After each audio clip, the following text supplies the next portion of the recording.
previous part we did about the talk. Again, once again, very good morning to all of you. तो आज का जो हमारा topic रहेगा वो रहेगा आपका angular momentum of a particle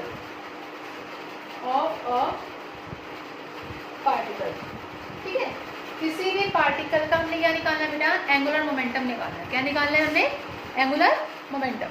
तो वो कैसे निकालेंगे हम? How to find the angular momentum. सबसे पहले देखिए मोमेंटम क्या होता है, कोई बता सकता है? What do you mean by the term momentum? which is having some mass and moving with some velocity, that is known as your what? That is known as your momentum। ठीक है, सो क्या बोलते हैं बेटा? मोमेंटम बोलते हैं। लेकिन अब यहाँ पर बात आ रही है हमारी किस चीज़ की? Angular momentum. अब एंगुलर मोमेंटम होता क्या है बेटा?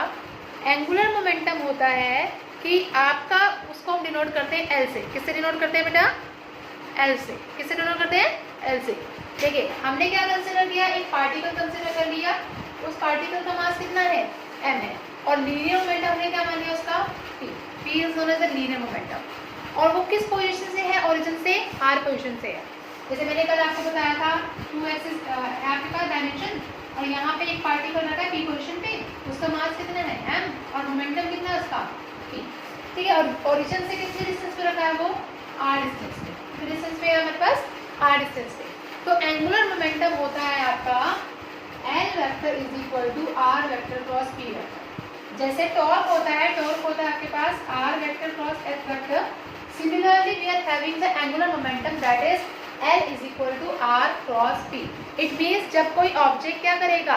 रोटेशनल मोशन में मूव करेगा लाइक दिस। ठीक है, इट मीन्स ने क्या किया? कुछ डिस्टेंस कवर किया, उस ऑब्जेक्ट का क्या है? मास भी है, और पर्टिकुलर वेलोसिटी से मूव कर रहा है। क्या कर रहा है? पर्टिकुलर वेलोसिटी से। उसको क्या बोलते हैं? That is known as your what? That is known as your angular momentum. Now we are having the formula L is equal to are cross P. आपको बताया था कि अगर इसके बीच में क्या होता है? वेक्टर प्रोडक्ट होता है, तो हमारे पास कंपोनेंट कौन सा आता है? साइन थीटा आता है। क्या आता है हमारे पास? Component sine theta. तो इसको हम ऐसे लिख सकते हैं L is equal to R P sine theta. Can we write this side? ठीक है, तो इसको आप फर्स्ट इक्वेशन मान लीजिए। तो L किसके इक्वल है? L is equal to R P sine theta. ये तो था होल सिस्टम के लिए। ठीक है, आपका सिस्टम पूरा का पूरा सिस्टम है, ये उसके लिए था। But if you have to consider for a single particle, आपको क्या करना है? एक सिंगल पार्टिकल के लिए आपको अगर वो करना है, तो उसके लिए हम फिजिक्स के टर्म में क्या करते हैं? डिफरेंशिएट करते हैं। क्या करते हैं बेटा? डिफरेंशिएट। अब डिफरेंशिएट करने के लिए आप क्या करेंगे? इसको डिफरेंशिएट करिए dl बाय dt। डिफरेंशिएट किया इस पार्ट को, फर्स्ट इक्वेशन को, इट इज इक्वल टू, ये अगेन क्या है? प्रोडक्ट फॉर्म है। तो प्रोडक्ट फॉर्म को जब आप डिफरेंशिएट करेंगे तो क्या होगा? First term as it is second differentiation plus second term as it is first differentiation. तो हम कैसे करेंगे बेटा? देखिए फर्स्ट टर्म को आप डिफरेंशिएट करिए dr vector by dt, second term as it is आ जाएगी आपके पास, प्लस सेकंड टर्म को आपको डिफरेंशिएट करना है, first term as it is आ जाएगी into dp by dt। This is the formula for the product in case of your derivation। Derivation के केस में आपका ये प्रोडक्ट का फॉर्मूला होता है। क्या होता है? फर्स्ट टर्म का derivation, second term as it is, plus first term as it is, second term का डेरिवेशन। ठीक है, this is the formula for your derivation part. Okay, अब आपको क्या करना है? Now what is the formula for dr by dt? ये किसका फॉर्मूला होता है? v का होता है, velocity displacement by time taken. Okay, similarly if I talk about momentum, p का फॉर्मूला क्या होता है? p is equal to m into v। क्या हम इसको इसमें पुट कर सकते हैं? देखिए यहाँ पे करिए, पहले सिर्फ इस पार्ट को हम सॉल्व करेंगे पहले। ठीक है, तो आपके पास कितना हो गया? dr बाई dt तो हो गया v। ठीक है, p कितना होगा बेटा? m into v, प्लस यहाँ पे क्या रह जाएगा आपके पास? r vector and dp by dt कौन सा? Newton second law. dp by dt किसके इक्वल होता है? Force is directly proportional to the rate of change of momentum. वो किसके इक्वल होता है बेटा? फोर्स के। किसके इक्वल होता है? फोर्स के। तो यहाँ क्या हो जाएगा आपका? फोर्स आ जाएगा। ठीक है, अब एक चीज याद रखना, यहाँ पर ये दो क्रॉस प्रोडक्ट आ रहे हैं। ठीक है, v vector cross v vector, ये v vector cross v vector किसके इक्वल होते हैं बेटा? जीरो के, बिकॉज द मल्टीप्लिकेशन और the product of the same two vector is equal to zero always. वो हमेशा किसके इक्वल होंगे? जीरो के इक्वल होंगे, हमेशा याद रखिएगा इस चीज को। So v cross v is equal to what? 0. So this term becomes 0. ये term तो आपकी क्या होगी? 0 पे इक्वल हो गई। तो आपके पास रह क्या गया? गया, आर क्रॉस एफ रह गया, ठीक है। तो ये हो गया आपके पास d L by D t is equal to are vector cross F vector. तो tell me what is the formula of r cross f? किसका फॉर्मूला है ये? R cross f torque, yes, need the torque. तो is equal to are cross f है, तो जहां पर भी आर क्रॉस एफ आएगा वो क्या होगा? तो हो जाएगा आपके पास, ये हो गया आपके पास टो वेक्टर। तो यहाँ से हमने रिलेशन क्या निकाल दिया? यहाँ से हमने रिलेशन निकाल दिया कि change in angular velocity, rate of change of angular velocity किसके इक्वल होता है? आपका टॉर्क के इक्वल होता है। It is very important topic, बहुत इंपॉर्टेंट डेरिवेशन है, हमेशा कई बार पूछी जाती है। इसका अगर हमने क्या करना है, एनालॉगस देखना है, ठीक है, फोर्स के टर्म में हम क्योंकि रिलेट कर रहे हैं इस चैप्टर को अपने प्रीवियस चैप्टर से, ट्रांसलेशनल मोशन से, ठीक है।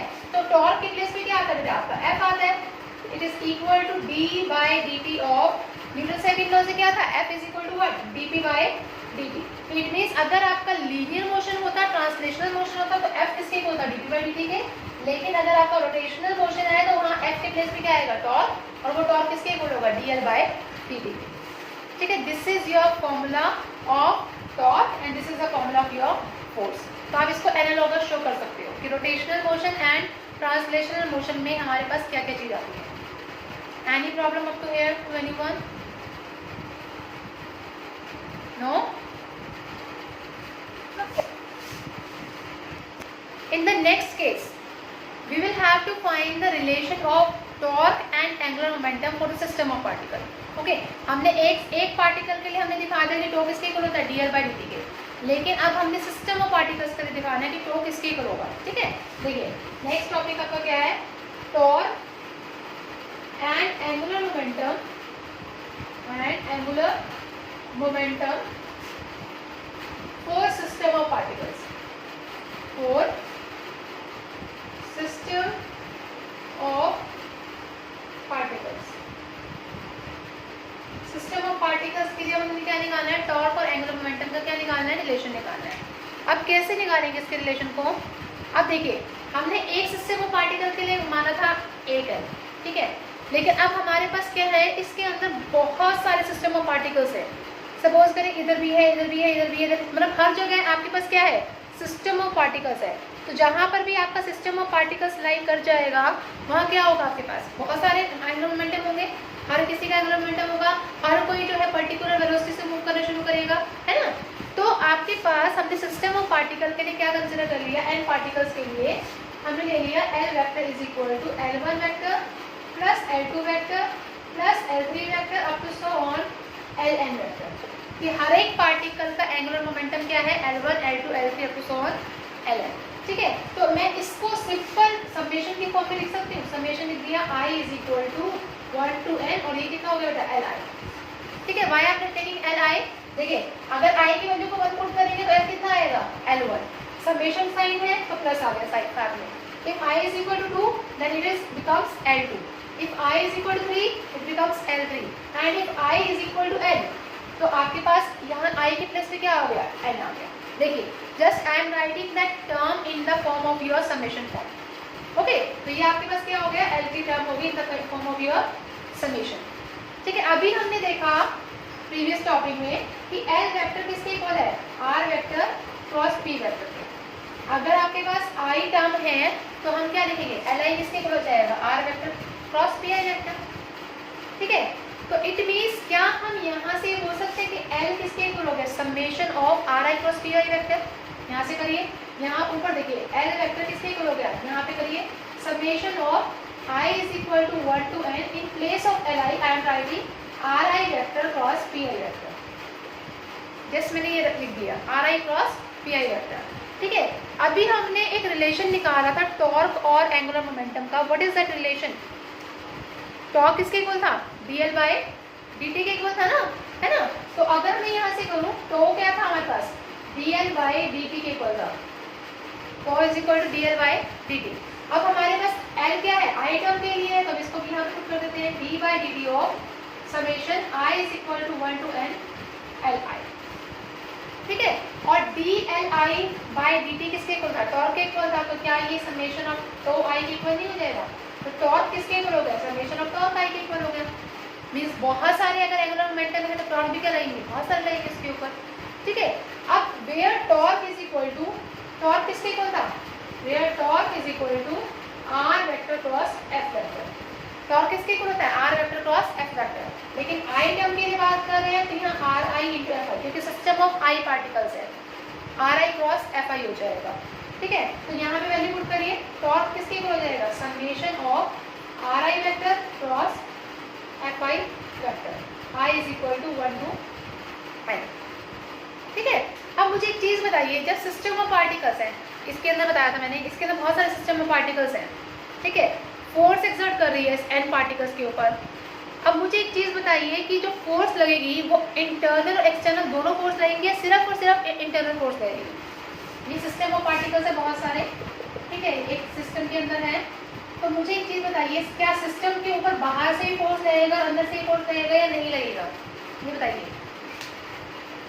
अगर मैं n पार्टिकल्स के बारे में बात कर रही हूँ, then can I say the force exerted on this particle will be internal as well as external force. बोल सकते हैं ना उसको कि एक पार्टिकल है जब वो मूव करेगा तो उसके ऊपर सराउंडिंग का भी इफेक्ट पड़ रहा है और इंटरनली भी इफेक्ट पड़ रहा है, इंटरनल फोर्स भी है उसके ऊपर, ठीक है। तो उस केस में हम क्या करेंगे, उस केस में हम लिखेंगे कि आपके जो एफ आई पार्टिकल्स हैं, ठीक है, फोर्स है आई पार्टिकल्स के ऊपर, फोर्स जो है आई पार्टिकल के ऊपर वो किसके इक्वल है, F internal plus F external, internal force के प्लस एक्सटर्नल फोर्स के, ठीक है। ये आपके पास हो गया, आई पार्टिकल्स और लिख लीजिएगा साथ में, क्योंकि आई पार्टिकल्स के बारे में बात कर रहे हैं, ओके। तो अब हमने क्या करना है, टॉर्क निकालिए, क्योंकि हमारे पास एफ आई है। अब टॉर्क जो है आपको निकालना है, जो है एक्सटर्नल के लिए क्या हो जाएगा, फॉर्मूला क्या हो जाएगा एक्सटर्नल के लिए, what is the formula for external, torque I is equal to 1 to n R I vector into, ठीक है, एक्सटर्नल की बात कर रहे हैं तो यहाँ पे फोर्स भी क्या हो जाएगा, एक्सटर्नल आ जाएगा। सिमिलरली अगर हम टॉर्क इंटरनल की बात करेंगे तो हमारे पास जो समेशन आ जाएगा वो क्या हो जाएगा, are I vector cross F I internal, internal के बारे में बात करते हैं, ठीक है। तो न्यूटन थर्ड लॉ हमें क्या बताता है कि every action has equal and opposite reaction. अगर आपके पास सिस्टम ऑफ पार्टिकल्स था और अंदर के पार्टिकल्स थे, देखिए बाहर तक तो सिर्फ एक ही फोर्स लगेगा, लेकिन अंदर के पार्टिकल्स एक दूसरे के ऊपर क्या लगाते रहेंगे, फोर्स लगाते रहेंगे, एक दूसरे के ऊपर फोर्स लगाते रहेंगे, ठीक है। उस केस में जो आपका इक्वल एंड अपोजिट फोर्स है, इंटरनल फोर्स, वो क्या हो जाएगा, जीरो हो जाएगा, क्या हो जाएगा, जीरो। तो जब आपका इंटरनल फोर्स जीरो हो गया तो आपका टॉर्क इंटरनल भी क्या हो जाएगा, जीरो हो जाएगा। तो यहाँ से आपने देख लिया कि अगर आपका इंटरनल फोर्स जीरो है तो टॉर्क इंटरनल भी क्या हो जाएगा, आपका जीरो पे इक्वल हो जाएगा, किसके इक्वल हो जाएगा, जीरो के। रह कौन सा जाएगा आपके पास, एक्सटर्नल टॉर्क रह जाएगा, सिर्फ कौन सा टॉर्क रह जाएगा, एक्सटर्नल। तो यहाँ पे आप लिख सकते हो कि टॉर्क जो है आपका वो क्या आया, summation of I is equal to 1 से लेकर n तक, वो कितना आया, टॉर्क आई, और ये किसके इक्वल था, टॉर्क एक्सटर्नल के इक्वल था, क्योंकि इंटरनल टॉर्क क्या हो गया आपके पास, जीरो। तो आपके पास जो फॉर्मूला था टॉर्क का dl बाई dt, वो किसके इक्वल आ गया, एक्सटर्नल टॉर्क के इक्वल आ गया। अब सिंपल टॉर्क नहीं बोलेंगे आप, अब क्या बोलेंगे, इसको एक्सटर्नल टॉर्क बोलेंगे। और अगर आप एनालोगस लिखते हैं फोर्स का, एनालोगस, तो एनालोगस में क्या होता है बेटा, टॉर्क जो है वो फोर्स के इक्वल है, एफ वेक्टर, और वो किसके इक्वल होगा, इट इज इक्वल टू, और ये एक्सटर्नल लिखिए क्योंकि यहाँ पे टॉर्क एक्सटर्नल है, and it is equal to dt by, देखिए द नेक्स्ट टॉपिक इज, हम टॉपिक लेते हैं principle of moments, principle of moments, छोटा सा टॉपिक है, ज़्यादा बड़ा नहीं है ये टॉपिक। इस केस में हमने क्या किया, आपने स्विंग देखा है, सीसा, बताइए, have you ever seen the swing, सीसा देखा था ना, सीसा जिसमें एक तरफ 1 पर्सन बैठता है, दूसरी तरफ दूसरा पर्सन बैठता है। अगर वो दूसरा पर्सन क्या है, हैवियर है वेट में, तो वो स्विंग क्या हो जाएगा, नीचे हो जाएगा, और वो पतला इंसान ना हो जाएगा, ऊपर चला जाएगा, ठीक है। तो इस तरह का मैं बोल रही हूँ सीसा स्विंग। अब इस केस में क्या हुआ बेटा कि हमने क्या ले लिया, ये हमारे पास यहाँ पे क्या होता है, इसको बोलते हैं लोड, जिसके ऊपर क्या कहते हैं 2 पर्सन बैठते हैं, and this is known as your fulcrum, जो सपोर्ट होता है ना जिसके ऊपर रखा होता है, that is known as your fulcrum, ठीक है। अब हमने क्या कंसिडर किया कि 2 पर्सन बैठे हैं और दोनों का इक्वल ही फोर्स आ रहा है, ठीक है। इसका फोर्स इस डायरेक्शन में रहेगा, इसका फोर्स इस डायरेक्शन में रहेगा, ये हो गया F1 और ये हो गया F2, ओके, और यहाँ से लेकर यहाँ तक का डिस्टेंस हमने कंसिडर किया d1 और यहाँ से लेकर यहाँ तक का डिस्टेंस हमने क्या कंसिडर कर लिया d2 और रिएक्शन फोर्स लग रही है ऊपर की तरफ r, जो नॉर्मल रिएक्शन लगती है r। इसको कंसिडर कर लिया हमने a पॉइंट, इसको कंसिडर कर लिया हमने b पॉइंट, ठीक है। तो लीवर जो है ना, ये जो लीवर्स होते हैं इसको बोलते हैं, ये जो आपके पास कॉर्नर्स में होते हैं इसको लीवर्स बोलते हैं। लीवर जो होते हैं जैसे system of mechanical equilibrium. Mechanical equilibrium क्या है, जो कि दोनों पर्सन बैठे हैं इक्विलिब्रियम में है, बैलेंसिंग है, तभी हमने क्या नाम दिया इसको, मैकेनिकल इक्विलिब्रियम दिया। आर जो है वो क्या हुआ, रिएक्शन फोर्स है जो इस फलक्रम को क्या कर रही है, सपोर्ट कर रही है। अगर इस फलक्रम, ये फलक्रम नीचे है तो सपोर्ट कहाँ मिलना चाहिए, ऊपर की डायरेक्शन मिलना चाहिए। तो हमारे पास दो केसेस आते हैं इसके अंदर, एक होता है ट्रांसलेशनल इक्विलिब्रियम और एक होता है रोटेशनल इक्विलिब्रियम, ठीक है। तो ट्रांसलेशनल इक्विलिब्रियम के बारे में अगर हम बात करें, देखिए आपका जो रिएक्शन फोर्स है वो ऊपर के डायरेक्शन में लग रहा है, लेकिन ये जो फोर्सेस है वो कहाँ लग रहे हैं, डाउनवर्ड डायरेक्शन में लग रहे हैं। तो ट्रांसलेशनल फोर्स हमारे पास क्या होता है, translational equilibrium for translational equilibrium. अभी इन्होंने मूव करना शुरू नहीं किया, स्ट्रेट मोशन में पाथ में है। तो ट्रांसलेशनल इक्विलिब्रियम में हम क्या बोलते हैं, इस नेक्स्ट जो अपर फोर्स होता है उसमें से ये लोअर फोर्सेस को आप क्या कर दीजिए, माइनस कर दीजिए, क्योंकि इन दोनों की डायरेक्शन सेम है, इसकी डायरेक्शन क्या है, अपोजिट है। So we will write r minus f1 minus f2 is equal to 0। तो ये आपके पास क्या हो गया, ट्रांसलेशनल इक्विलिब्रियम हो गया, ठीक है। अब क्या हुआ, जब आप रोटेशनल इक्विलिब्रियम का केस करते हैं, when you are doing the rotational equilibrium, rotational equilibrium में फॉर्मूला क्या होता है आपको पता है, टॉर्क का फॉर्मूला क्या होता है, फोर्स इनटू परपेंडिकुलर डिस्टेंस, है ना। फोर्स कितना लग रहा है इसके ऊपर, f1, डिस्टेंस कितना है इसका d1, यहाँ फोर्स कितना लग रहा है f2, डिस्टेंस कितना है d2, ठीक है। लेकिन ये क्या है, अपोजिट है एक दूसरे से, है ना। तो यहाँ पे हम क्या बोलेंगे, for rotational equilibrium, for rotational equilibrium, ठीक है। रोटेशनल इक्विलिब्रियम में आपके पास क्या आएगा, फॉर्मूला बताया, torque is equal to force into distance, distance कितना है d1, फोर्स कितना है f1, लेकिन ये अपोजिट डायरेक्शन में है तो माइनस साइन दूंगी, इसके ऊपर डिस्टेंस है d2 और फोर्स कितना है f2, तो ये किसके इक्वल हो गया, 0 के इक्वल हो गया। ये हमने क्या ले ली, सेकंड इक्वेशन ले ली। तो हमेशा याद रखना, जब भी कोई आपका स्विंग कुछ इस डायरेक्शन में, जैसे मान लो एक भारी पर्सन और एक लाइटर पर्सन है, उसने क्या किया, वो नीचे हो गया और वो दूसरा ऊपर हो गया, तो ये कौन सा डायरेक्शन है, ये क्लॉकवाइज डायरेक्शन। तो क्लॉकवाइज डायरेक्शन में जो आपका साइन लेते हैं वो नेगेटिव लेते हैं, और अगर कोई एंटी क्लॉकवाइज डायरेक्शन में मूव करता है तो उसको कैसे लेते हैं, पॉजिटिव साइन लेते हैं, ठीक है। तो यहाँ पर जो r है वो इस फलक्रम के ऊपर क्या कर रहा है, एक्ट कर रहा है, ठीक है। और जो ये लीवर है, ये जो आपके पास f1 और f2 है, ये जो लीवर है f1 जिसके ऊपर फोर्स f1 लग रहा है, इट मीन्स उसने कुछ वेट लिफ्ट कर रखा है, जिसकी वजह से उसको क्या बोलेंगे, that is known as your load, ठीक है। क्या बोलेंगे इसका, लोड। और जो इसका डिस्टेंस है इस फलक्रम से, इसको क्या बोलेंगे, लोड आर्म। देखिए डिस्टेंस को हम बोलेंगे लोड आर्म, जो इसके ऊपर यहाँ पे कोई अगर कोई पर्सन बैठा है और फोर्स डाउनवर्ड डायरेक्शन में लग रहा है, then that is known as your load. क्या बोलेंगे इसको, लोड। सिमिलरली अगर F2 के ऊपर हमने कोई फोर्स अप्लाई किया, यानी कि एफर्ट अप्लाई किया, तो वो लोड के ऊपर अप्लाई कर रहे हैं, ठीक है। और जब वो उसका लोड जो है डाउनवर्ड डायरेक्शन में मूव कर रहा है फलक्रम केस में, इसको बोलते हैं एफर्ट आर्म, इसको बोलते हैं लोड आर्म, इसको बोलते हैं एफर्ट आर्म, क्योंकि हमने एफर्ट किया, इसके ऊपर फोर्स लगाया, जिसकी वजह से उसका जो एफर्ट है वो डाउनवर्ड डायरेक्शन बढ़ रहा है। इसको क्या बोलेंगे, this is known as your load arm, ठीक है। इसको क्या बोलेंगे बेटा, this is known as your effort arm. क्या बोलेंगे इसको, एफर्ट आर्म, ठीक है। तो यहाँ से अगर हमने देखा इस रोटेशनल के केस में, क्या मैं इसको ऐसे लिख सकती हूँ, d1 f1 is equal to d2 f2, क्योंकि इज इक्वल टू 0 है, इक्विलिब्रियम स्टेट में लाई कर रहा है। तो ये d1 क्या है आपके पास, d1 stand for your load arm, और ये क्या है f1 आपका लोड है, तो इसको ऐसा बोल सकते हैं, ये हो गया लोड आर्म इनटू ये हो गया load, it is equal to d2 क्या हो गया आपके पास, effort arm into effort into effort, ठीक है। तो ये जो आपका रेशो है, यहाँ से अगर मैं f1 बाय f2 का रेशो निकाल दूँ, यहाँ से देखिए f1 बाय f2 किसके बोला जाएगा, ये हो जाएगा d2 बाय d1 के। तो ये जो रेशो है, this is known as your mechanical advantage. क्या बोलते हैं इसको हम, मैकेनिकल एडवांटेज। क्या बोलते हैं बेटा इसको हम, मैकेनिकल एडवांटेज। इस रेशो को हम क्या बोलते हैं, मैकेनिकल एडवांटेज। और यहाँ से आप देख रहे हो कि फोर्स जो है वो डिस्टेंस की क्या है, इनवर्सली प्रोपोर्शनल है, यानी कि जितना ज़्यादा डिस्टेंस इंक्रीज होगा उतना ही कम फोर्स लगेगा किसी भी ऑब्जेक्ट के ऊपर।